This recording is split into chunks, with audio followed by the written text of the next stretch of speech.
ఇవి చూడండి తోటకూర విత్తనాలు. మొక్కలంటే పిచ్చి ఉన్న వాళ్ళం ఎటు పోయినా మొక్కలు విత్తనాలు ఇవే కనిపిస్తాయి కదా. అఖిల్కి మధ్యాహ్నం లంచ్ బాక్స్ ఇచ్చేసి వస్తున్నాను. వచ్చేటప్పుడు పక్కన చూసరికి తోటకూర విత్తనాలు ఇంత కుప్పలు కుప్పలుగా ఉన్నాయన్నమాట. ఇది మన తోటలో వస్తే చూడండి నాటు తోటకూర, వాటి విత్తనాలు ఉన్నాయి. తర్వాత మనకి పెరుగు తోటకూర ఉంటుంది చూడండి, అది కూడా ఉంది. నాకు ఎందుకు పెరుగు తోటకూర కంటే ఈ ఒక నాటు తోటకూర ఇష్టం అనమాట. కొంచెం ఆకులు చిన్నగా వస్తాయి, అవి ఇష్టం. వాటి తెంపుకొచ్చాను.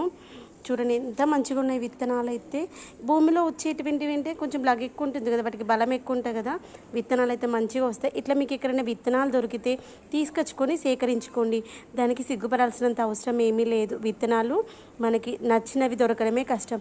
దానికోసం నర్సరీల కోసం వెళ్ళాలి, అంత దూరం వెళ్ళే కంటే మన కళ్ళ ముందర కనిపించి తెచ్చుకుంటే తప్పేముంది చెప్పండి.